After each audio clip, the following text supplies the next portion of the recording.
Chapter 2 of First Lensman by E. Doc Smith. First Lensman, Chapter 2. As has been said, the Hill, which had been built to be the Tellurian headquarters of the Triplanetary Service, and which was now the headquarters of the half-organized Solarian Patrol, was and is a truncated, alloy-sheathed, honeycombed mountain. But since human beings do not like to live eternally underground, no matter how beautifully lighted or how carefully and comfortably air-conditioned the dungeon may be, the reservation spread far beyond the foot of that gray, forbidding, mirror-smooth cone of metal. Well outside that far-flung reservation there was a small city. There were hundreds of highly productive farms, and particularly upon this bright May afternoon there was a recreation park, containing, among other things, dozens of tennis courts. One of these courts was three-quarters enclosed by stands, from which a couple of hundred people were watching a match which seemed to be of some little local importance. Two men sat in a box which had seats for 20, and watched admiringly the pair who seemed in a fair way to win in straight sets the mixed doubles championship of the Hill. Fine-looking couple, Rod, if I do say so myself, as well as being smooth performers, Solarian Counselor Virgil Samms spoke to his companion as the opponents changed courts. I still think, though, the young hussy ought to wear some clothes. Those white nylon shorts make her look nakeder even than usual. I told her so, too, the jade, but she keeps on wearing less and less. Of course, Commissioner Roderick K. Kinnison laughed quietly. What did you expect? She got her hair and eyes from you, why not your hard-headedness, too? One thing, though, that's all to the good. She's got what it takes to strip ship that way, and most of 'em haven't. But what I can't understand is why they don't—" He paused. "I don't either. Lord knows we've thrown them at each other hard enough, and Jack Kinnison and Jill Samms would certainly make a pair to draw to. But if they won't— But maybe they will yet. They're still youngsters, and they're friendly enough." If Sam's pair could have been out on the court, however, instead of in the box, he would have been surprised, for young Kinnison, although smiling enough as to face, was addressing his gorgeous partner in terms which carried little indeed of friendliness. "Listen, you bird-brained, knot-headed, grandstanding half-wit," he stormed, voice low but bitterly intense. "I ought to beat your alleged brains out. I've told you 1,000 times to watch your own territory and stay out of mine. If you had been where you belonged, or even taken my signal, Frank couldn't have made that 30-all point. And if Lois had netted, she'd have caught you flat-footed, a kilometer out of position, and made it deuce. What do you think you're doing, anyway? Playing tennis, or seeing how many innocent bystanders you can bring down out of control?" "What do you think?" the girl sneered sweetly. Her tawny eyes, only a couple of inches below his own, almost emitted sparks. "And just look at who's trying to tell who to do what. For your information, Master Pilot John K. Kinnison, I'll tell you that just because you can't quit being Killer Kinnison even long enough to let two good friends of ours get a point now and then, or maybe even a game, is no reason why I've got to turn into Killer Samms. And I'll also tell you, you'll tell me nothing, Jill. I'm telling you. Start giving away points in anything, and you'll find out someday that you've given away too many. I'm not having any of that kind of game. And as long as you're playing with me, you aren't either, or else. If you louse up this match just once more, the next ball I serve will hit the tightest part of those fancy white shorts of yours, right where the hip pocket would be if they had any, and it'll raise a welt that will make you eat off the mantel for 3 days. So watch your step." "You insufferable lug! I'd like to smash this racket over your head. I'll do it, too, and walk off the court, if you don't—" The whistle blew. Virgilia Samms, all smiles, towed the baseline and became the personification and embodiment of smoothly flowing motion. The ball whizzed over the net, barely clearing it, a sizzling service ace. The game went on. And a few minutes later, in the shower room, where Jack Kinnison was caroling lustily while plying a towel, a huge young man strode up and slapped him ringingly between the shoulder blades. Congratulations, Jack, and so forth. But there's a thing I want to ask you. Confidential, sort of. Shoot. Haven't we been eating out of the same dish for lo these many moons? Why the diffidence all of a sudden, Mace? It isn't in character. Well, I'm a lip reader, you know. Sure, we all are. What of it? It's only that, well, I saw what you and Miss Samms said to each other out there, and if that was lovers' small talk, I'm a Venerian mud puppy. Lovers? Who the hell ever said we were lovers? Oh, you've been inhaling some of Dad's balloon juice. Lovers. Me and that red-headed stinker? That jelly-brained sapodilly? Hardly. Hold it, Jack. The big officer's voice was slightly edged. You're off course. A hell of a long flit off. That girl has got everything. She's the class of the reservation. Why, she's a regular 1219. Huh? Amazed, young Kinnison stopped drying himself and stared. You mean to say you've been giving her a miss just because? He had started to say, because you're the best friend I've got in the system, but he did not. Well, it would have smelled slightly cheesy, I thought. The other man did not put into words either what both of them so deeply knew to be the truth. But if it's okay with you, of course. Stand by for 5 seconds. I'll take you around. Jack threw on his uniform, and in a few minutes the two young officers, immaculate in the space black and silver of the patrol, made their way toward the women's dressing rooms. But she's all right at that, in most ways, I guess. Kinnison was half apologizing for what he had said. Outside of being chicken-hearted and pig-headed, she's a good egg. She really qualifies, most of the time. But I wouldn't have her, bonus attached, any more than she would have me.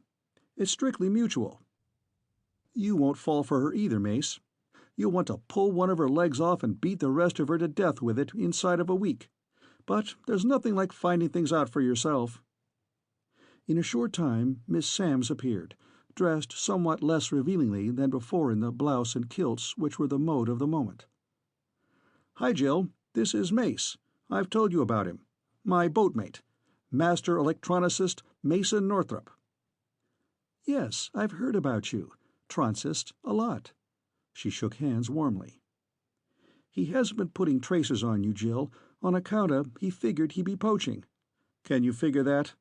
I straightened him out, though, in short order. Told him why, too, so he ought to be insulated against any voltage you can generate. Oh, you did? How sweet of you. But how— Oh, those? She gestured at the powerful prism binoculars, a part of the uniform of every officer of space. Uh-huh. Northrop wriggled, but held firm. If I'd only been as big and husky as you are, surveying admiringly some 6'2" of altitude and 200-odd pounds of hard meat, gristle, and bone, I'd have grabbed him by one ankle, whirled him around my head, and flung him into the 15th row of seats. What's the matter with him, Mace, is that he was born centuries and centuries too late. He should have been an overseer when they built the pyramids, flogging slaves because they wouldn't step just so. Or better yet, one of those people it told about in those funny old books they dug up last year, liege lords or something like that, remember? With the power of life and death, high, middle, and low justice, whatever that was, over their vassals and their families, serfs and serving wenches. Especially serving wenches. He likes little, cuddly baby talkers who pretend to be utterly spineless and completely brainless, eh, Jack? Ouch. Touché, Jill. But maybe I had it coming to me at that. Let's call it off, shall we? I'll be seeing you two, hither or yon. Kinnison turned and hurried away. Want to know why he's doing such a quick flit? Jill grinned up at her companion, a bright, quick grin. Not that he was giving up. The blonde over there, the one in the rocket red. Very few blondes can wear such a violent shade. Dimples Maynard. And is she, cuddly and baby-talkish? She's a grand person. I was just popping off, so was he. You know that neither of us really meant half of what we said, or, at least— Her voice died away. "I don't know whether I do or not," Northrop replied, awkwardly but honestly. "That was savage stuff, if there ever was any. I can't see for the life of me why you two of the world's finest people, should have to tear into each other that way. Do you?" "I don't know that I ever thought of it like that." Jill caught her lower lip between her teeth. "He's splendid, really, and I like him a lot, usually. We get along perfectly most of the time. We don't fight at all, except when we're too close together, and then we fight about anything and everything. Say, suppose that could be it. Like charges repelling each other inversely as the square of the distance. That's about the way it seems to be." "Could be, and I'm glad." The man's face cleared. "And I'm a charge of the opposite sign. Let's go." And in Virgil Samms' deeply buried office, civilization's two strongest men were deep in conversation. "Trouble's enough to keep 4 men of our size awake nights." Sam's voice was light, but his eyes were moody and somber. "You can probably whip yours, though, in time. They're mostly in one solar system. A short flit covers the rest. Languages and customs are known. But how can legal processes work efficiently, work at all for that matter, when a man can commit a murder or a pirate can loot a spaceship and be 100 parsecs away before the crime is even discovered? How can a Tellurian John Law find a criminal on a strange world that knows nothing whatever of our patrol, with a completely alien language, maybe no language at all, where it takes months even to find out who and where, if any, the native police officers are?" "But there must be a way, Rod. There's got to be a way." Sam slammed his open hand resoundingly against his desk's bare top. "And by God, I'll find it. The patrol will come out on top. Crusader Samms, now and forever." There was no trace of mockery in Kinnison's voice or expression, but only friendship and admiration. "And I'll bet you do. Your Interstellar Patrol, or whatever. Galactic Patrol. I know what the name of it is going to be, if nothing else. It's just as good as in the bag right now. You've done a job so far, Virg. The whole system, Nevia, the colonies on Aldebaran II, and other planets, even Valeria, as tight as a drum. Funny about Valeria, isn't it?" There was a moment of silence, then Kinnison went on, "But wherever diamonds are, there go Dutchmen. And Dutch women go wherever their men do. And, in spite of medical advice, Dutch babies arrive. Although a lot of the adults died, 3Gs is no joke, practically all of the babies keep on living. Developing bones and muscles to fit, walking at a year and a half old, living normally. They say that the third generation will be perfectly at home there." Which shows that the human animal is more adaptable than some ranking medicos had believed, is all. Don't try to sidetrack me, Rod. You know as well as I do what we're up against. The new headaches that interstellar commerce is bringing with it. New vices, drugs, thionite, for instance. We haven't been able to get an inkling of an idea as to where that stuff is coming from. And I don't have to tell you what piracy has done to insurance rates." "I'll say not. Look at the price of Aldebaranian cigars, the only kind fit to smoke." "You've given up, then, on the idea that Arisia is the pirates' GHQ?" "Definitely, it isn't. The pirates are even more afraid of it than tramp spacemen are. It's out of bounds, absolutely forbidden territory, apparently, to everybody, my best operatives included. All we know about it is the name, Arisia, that our planetographers gave it. It is the first completely incomprehensible thing I have ever experienced. I am going out there myself as soon as I can take the time. Not that I expect to crack a thing that my best men couldn't touch. But there have been so many different and conflicting reports. No two stories agree on anything except in that no one could get anywhere near the planet. That I feel the need of some first-hand information. Want to come along? Try to keep me from it." "But at that, we shouldn't be too surprised," Samms went on thoughtfully. "Just beginning to scratch the surface as we are, we should expect to encounter peculiar, baffling, even completely inexplicable things. Facts, situations, events, and beings for which our one-system experience could not possibly have prepared us. In fact, we already have. If, 10 years ago, anyone had told you that such a race as the Rigelians existed, what would you have thought? One ship went there, once. 1 hour in any Rigelian city. 1 minute in a Rigelian automobile drives a Tellurian insane. I see your point, Kinnison nodded. Probably I would have ordered a mental examination. And the Polanians are even worse. People, if you can call them that, who live on Pluto and like it. Entities so alien that nobody, as far as I know, understands them. But you don't have to go even that far from home to locate a job of unscrewing the unscrutable. Who, what, and why, and for how long, was Gray Roger? And not far behind him is this young Bergenholm of yours. And by the way, you never did give me the lowdown on how come it was the Bergenholm and not the Rodebush Cleveland that made transgalactic commerce possible and caused 9/10 of our headaches. As I get the story, Bergenholm isn't even an engineer. Didn't I? Thought I did. He wasn't and isn't. Well, the original Rodebush Cleveland free drive was a killer, How I know, Kinnison exclaimed feelingly. They beat their brains out and ate their hearts out for months, without getting it any better. Then one day this kid Bergenholm ambles into their shop, big, awkward, stumbling over his own feet. He gazes innocently at the thing for a couple of minutes, then says, "Why don't you use uranium instead of iron, and rewind it so it will put out a waveform like this, with humps here and here, instead of there and there?" And he draws a couple of freehand, but really beautiful curves. "Why should we?" they squawk at him. "Because it will work that way," he says, and ambles out as unconcernedly as he came in. Can't or won't say another word. Well, in sheer desperation, they tried it, and it worked. And nobody has ever had a minute's trouble with a Bergenholm since. That's why Rodebush and Cleveland both insisted on the name.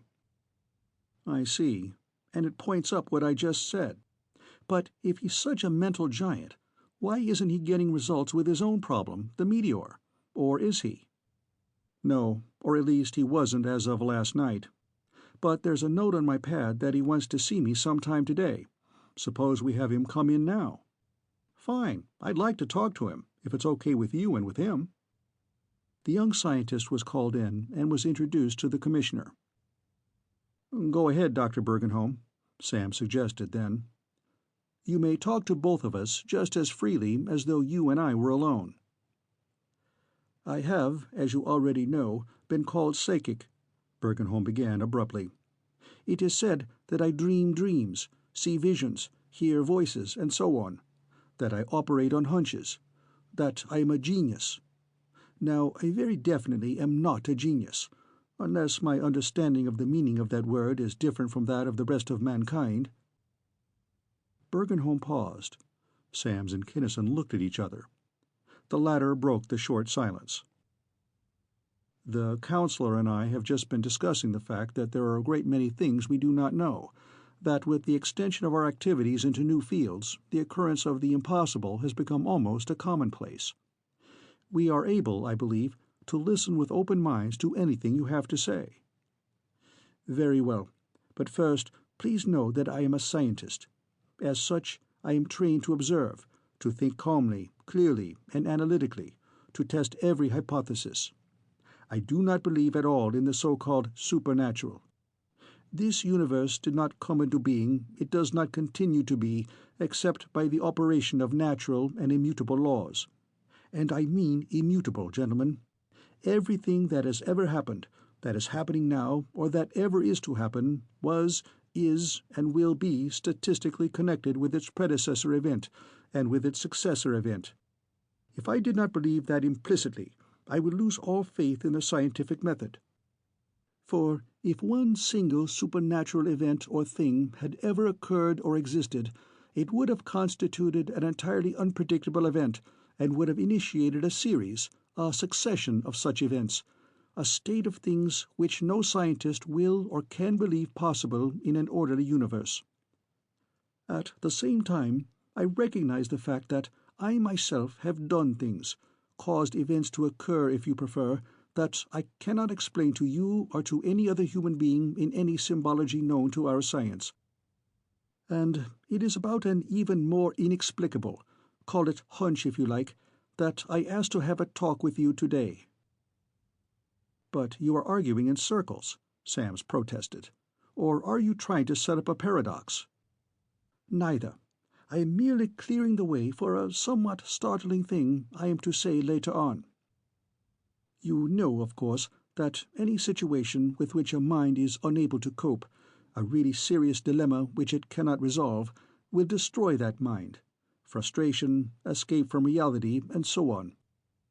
You also will realize that I must have become cognizant of my own peculiarities long before anyone else did or could."